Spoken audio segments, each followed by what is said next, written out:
tour of Portugal on my layover. They have a very large train station that I visited, kind of like in Grand Central, New York. Also, if you like Harry Potter, a lot of Portugal is based on Harry Potter. I also went to try the francesinha, which is a Porto sandwich. The sandwich is pretty unhealthy, but it's only found in Porto, so I wanted to try.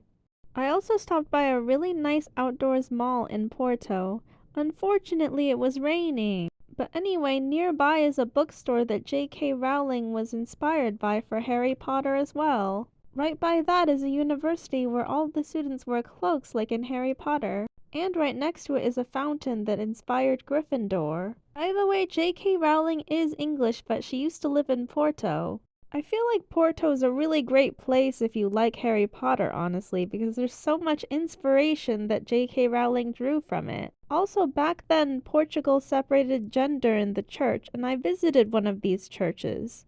Basically, there's two sides of the church, one for female and one for male.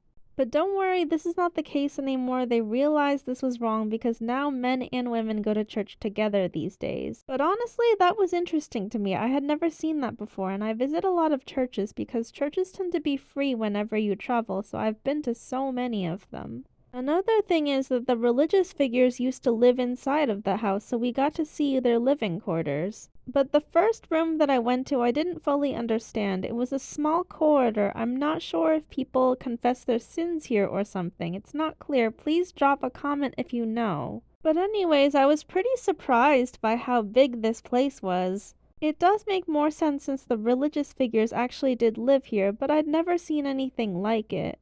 From what I recall, I do remember that Portuguese people are very, very largely religious, so I think most of them are Catholic or Christian. I forget which one it was, but previously, before I had gone to Portugal, I had also gone to Azores, which is also part of Portugal. And it was the same thing there. They're all very, very religious people. I think it's very, very close to 100% of them too. Also, if you want to visit Portugal, it's really one of the more affordable areas. And also, Eastern Europe is also very affordable as well. So I also wanted to try the Portuguese egg tarts, but honestly I was really surprised that Asian people eat them too. In my opinion, they taste the same as the one in Chinatown, New York. Although Porto is a city, I do consider it a smaller city. Right across the river is Gaia. I think it's a very cute town, and plus it's 10 minutes or less away from Porto. I do remember that they also had cable cars to bring you back and forth if you also wanted to do that. Also, they really like their wine here. Have you ever heard of port wine?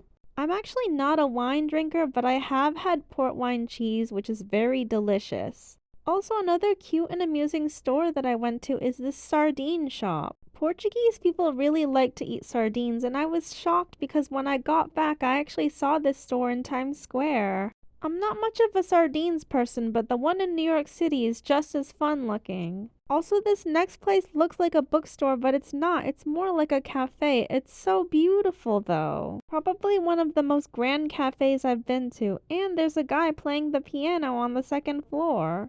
It's such a beautiful place and right across the river at Gaia. Also, for your information, the books are just for display purposes. Nobody reads them anymore, but I do enjoy the way they look. Definitely such a pretty place. I had to take a photo. And then not too far away, I also found this beautiful artwork. It's actually made out of trash. How funny! And then before heading back to the airport, I decided to go to a food court to check out what kind of foods they had. That was the last stop for me, but I did get to go back on TAP Portugal business class. If you're interested in how it went, watch on. This is actually my second experience in business class. As usual, the TVs actually provide the same exact content. But the seats are definitely a lot more comfortable. You can sit in a chair the way it is or recline it all the way into a bed. We also have free water, headset, and blankets and pillow. We also did receive a menu so we could choose our 3-course meal. So far, the best meals I've ever had on a flight were from Etihad Airways, though. The flight attendant also came around and gave us chocolates. It's a pretty nice experience, but my favorite thing is really just that you can lay down. I was ready to take a nap, so I opened the toiletry bag. I didn't use the toothpaste, toiletry, or eye cover, but I did wear their socks. And when I woke up, we had another meal. That's all for now. Like and subscribe if you enjoyed.